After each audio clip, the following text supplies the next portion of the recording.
कोळी महासंघातर्फे जिल्हा परिषद पूनम गेट इथं आदिवासी कोळी जमातीतील बांधवांना त्यांचे जातीचे दाखले आणि जात वैधता प्रमाणपत्र सुलभरित्या मिळण्यासाठी एक दिवसीय धरणं आंदोलन करण्यात आलं।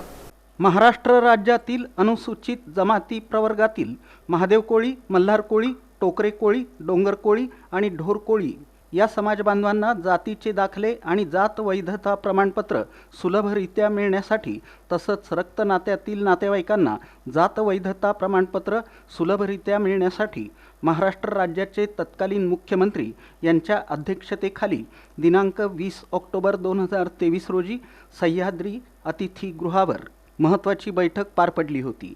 या बैठकीत महाराष्ट्र राज्याचे अनेक मंत्री, खासदार, आमदार, ॲडिशनल चीफ सेक्रेटरी, विभागाचे सेक्रेटरी, प्रशासनाचे अधिकारी आणि आदिवासी कोळी समाजाचं शिष्टमंडळ प्रतिनिधी यांचा समावेश होता। बैठकीदरम्यान आदिवासी कोळी समाजाच्या विविध प्रलंबित मागण्यांवर तसंच विविध जिल्ह्यांमध्ये होणाऱ्या अन्नत्याग, उपोषणामध्ये, आंदोलनामध्ये होत असलेल्या जातीच्या दाखल्यांची आणि जात प्रमाणपत्राची प्रामुख्याने चर्चा करून त्यांच्या मागण्यांवर सकारात्मक निर्णय घेण्यात आला। या बैठकीला जवळपास 2 वर्षांचा कालावधी उलटून जाऊन सुद्धा या बैठकीच्या इतिवृत्ताची अंमलबजावणी करण्यास सरकारकडून दिरंगाई होत असल्यानं आदिवासी कोळी समाजात तीव्र नाराजीची भावना निर्माण झाली आहे।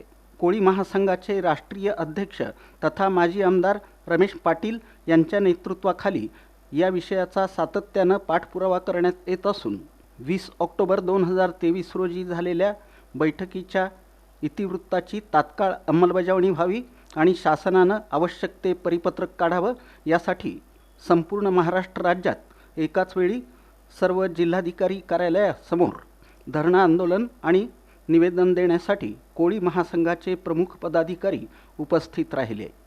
या धरणं आंदोलनाच्या माध्यमातून जिल्हाधिकाऱ्यांमार्फत मुख्यमंत्र्यांना आदिवासी कोळी समाजाचं निवेदन सादर करावं अशी मागणी यावेळी करण्यात आली। दादा तुम आगे बढ़ो, हम तुम्हारे साथ हैं। चेतन दादा तुम आगे बढ़ो, हम तुम्हारे साथ हैं।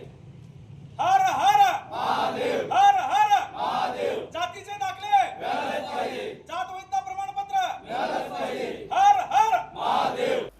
जर येत्या पावसाळी अधिवेशनात आदिवासी कोळी समाजाचा प्रश्न मार्गी न लावल्यास संपूर्ण महाराष्ट्रभर माजी आमदार रमेश पाटील यांच्या नेतृत्वाखाली कोळी महासंघ तीव्र आंदोलन सुरू करणार असल्याची माहिती महासंघाचे युवा प्रदेशाध्यक्ष ॲडव्होकेट चेतन पाटील यांनी दिली।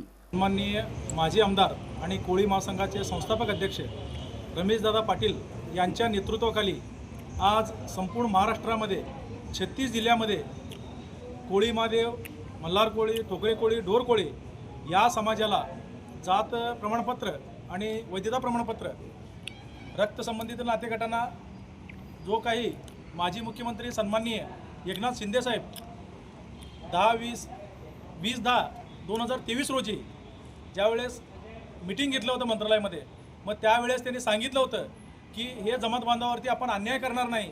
त्याच्यावरती सगळ्या इतिवृत्तामध्ये नोंद होतं की रक्त नात्यातील लोकांना सुलभ पद्धतीनं जातीचा दाखला मिळाला पाहिजे, वैधता प्रमाणपत्र मिळाला पाहिजे, परंतु आजपर्यंत मिळालं नाही। मग त्याच्यामुळं सन्माननीय रमेशदादा पाटील आणि चेतनदादा पाटील यांनी मुख्यमंत्र्यांना एक 15 दिवसापूर्वी त्यांची भेट घेऊन त्यांना निवेदन दिलेलं आहे की येत्या पावसाळी अधिवेशनामध्ये जर आपल्या समाजाचा प्रश्न मार्गी नाही लावला तर आज भारतीय जनता पार्टीच्या पाठीमागं आज संपूर्ण महाराष्ट्रामध्ये जे कोळी समाज आहे त्यांच्या पाठीमागं आजपर्यंत भक्कमपणे उभा आहे। मग त्याच्यामुळं इथून सुद्धा जर समजा आपला जो जातीचा विषय आहे हे खूप दिवसापासून प्रलंबित आहे, जर जात प्रमाणपत्र आणि वैधता प्रमाण सुलभरित्यानं त्यांनी द्यायला चालू केले तर 100% भारतीय जनता पार्टीच्या पाठीमागं ह्या कोळी समाजाचा मोठा वाटा 100% असणार आहे।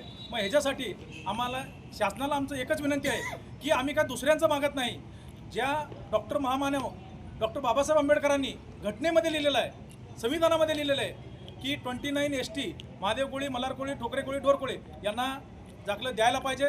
मग ह्याच्यासाठी आज आपण कलेक्टर साहेब नव्हते, मग त्यांना मॅडमना आपण निवेदन दिलेलं। त्यांच्यासोबत कोळी महासंघाचे जिल्हाध्यक्ष संतोष पाटील, ऋषी लोणारी, कार्याध्यक्ष शंभू माने, शहर अध्यक्ष अप्पासाहेब हिप्परगे, उपाध्यक्ष नागनाथ कोळी, अजय माने, नरसप्पा केचकर, काशीनाथ शिरसीकर, नितीन वालीकर, कपिल कोळी, चंद्रकांत टक्के, विश्वनाथ पॅटी, आनंद बिराजदार, रोहित हुमनाबादकर, सिद्धार्थ कोळी, ओंकार हुमनाबादकर, नागेश कोळी, नितीन होनकुबडे, सतीश घंटे, नरेश मायनाळ, राजकुमार बिराजदार, सुरेश जमादार, सातलिंग कोळी, चंद्रकांत कोळी, सांभा कोळी, चंद्रकांत नायकोडी, रवी कोळी आणि समाजबांधव उपस्थित होते.